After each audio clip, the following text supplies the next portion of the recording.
like emojis floating to the top of your screen. These are the best of my lives on Facebook.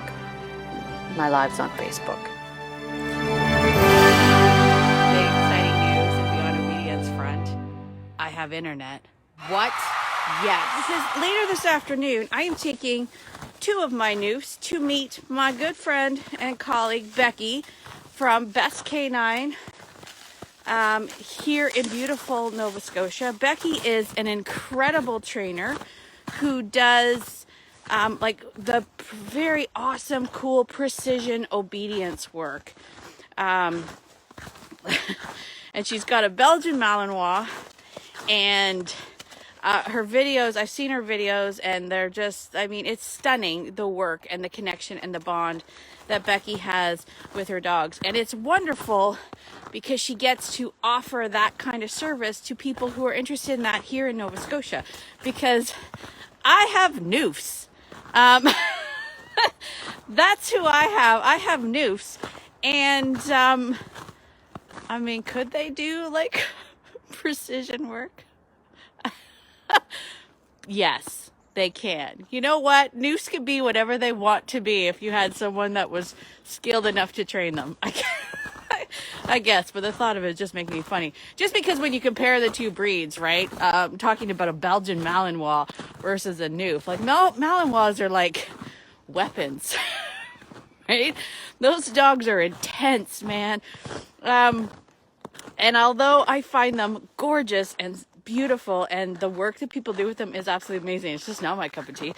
I sit on the couch with my coffee and snuggle a fuzzy dog kind of person. That's who I am. But to each his own. But I wanted to talk about the difference there. I want to talk about the difference there because I'm meeting Becky this afternoon. We're going to go for a hike, and we're going to be hiking with a bunch of different dogs. And because I've been talking about this idea of my program While You Walk, and I've been talking about how do you become somebody worth following, right? That's what While You Walk is all about. It's not about training your dog to walk well on the leash. It is literally about becoming the person that your dog wants to follow. And then everything that you do after that is just easy peasy once you get that. When we're talking about being somebody worth following for your dog, I would have to be a completely different person to get a Belgian Malinois to follow me than I do to have Noofs follow me. And I'm not going to lie, I've had a lot of people criticize the fact that I have Noofs, basically insinuating that my life is easier because they're Noofs. They're just sweet, and they're what are they called? They're called cream puffs. They're easy dogs. They will follow you anyway because they love you, and that's true. It is. It's true. I'm not denying that. But they come with their own different challenges, right? If you have a high drive dog, yeah, sure, you're going to have to use a lot more obedience. You might have to use different tools, all of those things to get that connection. I don't have to use as much with the Noofs, but they do come with their own set of problems. And I also will say this, I used to for the longest time believe that. I was like, yeah, I have easy dogs, and that's why my life is easier with dogs. But I now have 18 dogs, y'all. They're not all Noofs. And I've also met a lot of really bad Noofs in my day. Like I've met some people that have some really bad Noofs. I've seen people being pulled down the streets by their Noofs. I've seen Noofs get into fights. So, I mean, it's not all just about breed, but breed has a lot to do with it. How do you become somebody worth following when you have a Noof versus how do you become somebody worth following when you have, say, Apollo, or in my friend Becky's case, a Belgian Malinois. Becky does a lot of work. She works that dog. They have an incredibly amazing bond and connection through the fact that Becky knows what this dog needs to be fulfilled, right? Belgian Malinois are not going to be happy just hanging out with you on the couch. They're not, right? Whereas a Noof is going to be happy with that.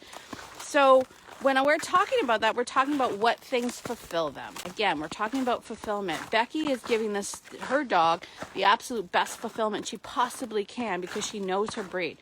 I still have to fulfill the noose. I mean, it's a rough job, y'all, but if I have to sit on the couch and hug a noof, I mean, I'm going to do that, you know, because I'm a dedicated dog owner. I'm dedicated. I'm kind of making fun of myself, but it's true. I have to understand my noofs better. I have to understand what makes them tick, what makes them work. And I'm about to take 2 noofs into a group of dogs they've never met before and expect them to still be connected with me. And all that work starts at home. And then when we get there, I am going to make sure that when I start that walk, that my dogs are connected to me. No matter what's going on, no matter how many other things are there, squirrels and other people walking their dogs or whatever, I need to make sure before I ever unclip that leash for that off-leash reliability, before I ever do that, I need to make sure that I am somebody worth following. My dogs are connected to me. And you know what? Some days they're not going to be. That's the other thing. Some days they're not going to be. We all have off days. And if you head out with your friends and you're like, let's meet up and have a walk, and you just know that your dog is not feeling it today, they're just distracted, they're not paying attention, they're not listening to you for whatever, I check that leadership scorecard, first and foremost. But also, leave them on the leash. Leave them on the leash. They're not there yet. They're not ready yet. Don't do it. Don't let them off. I won't let my dogs off the leash if they're not paying attention to me, if they're distracted and not focused with me. You know, I'm going to have to really check that because it's been COVID times and we have not been out and seen a lot of people at all, right? I have to check myself, actually. I don't even know if my social skills are up to par anymore. I might be a little bit over the top seeing people and be like, oh my gosh, because we still have to maintain 6 feet and do all of that stuff. I have to check myself. So every dog is different. Every person is different. You have to make sure that you're somebody worth following for your dog. Okay. I'm going to keep mentioning this because I really love this little course that I've come up with, this little online course. It's called Wow Your Walk. It is not training, right? It's not a training to teach your dog how to walk while on the leash. It is literally a training so that you can figure out how you can be somebody worth following. So that when you do go for off-leash hikes with your dog, even with other people, your dog is like, I know there's other dogs, I know there's other people here, but you are so awesome and cool that I want to be with you. I want to hang out with you, even if I'm off leash. My dogs are off leash and they'll constantly go and they'll be like, well, you saw yesterday, Gandalf goes and jumps on logs and is like, look at me doing this, right? That's what my dogs do. They want me to be a part of this experience. I don't disconnect the leash from my dog and then disconnect our connection, right?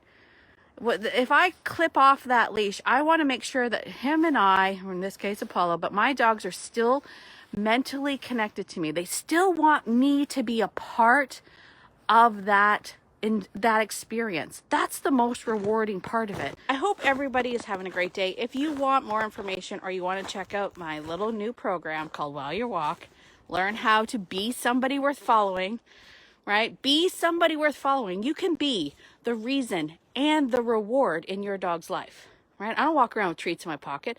I mean, if I did, the cats would follow me, but I don't walk around with treats in my pocket. I just try really hard every day to be somebody worth following, to be the reason and the reward in my dog's life. And you can too. So there you go. I hope everyone has a great day today, and I will talk to you all later. Cheers.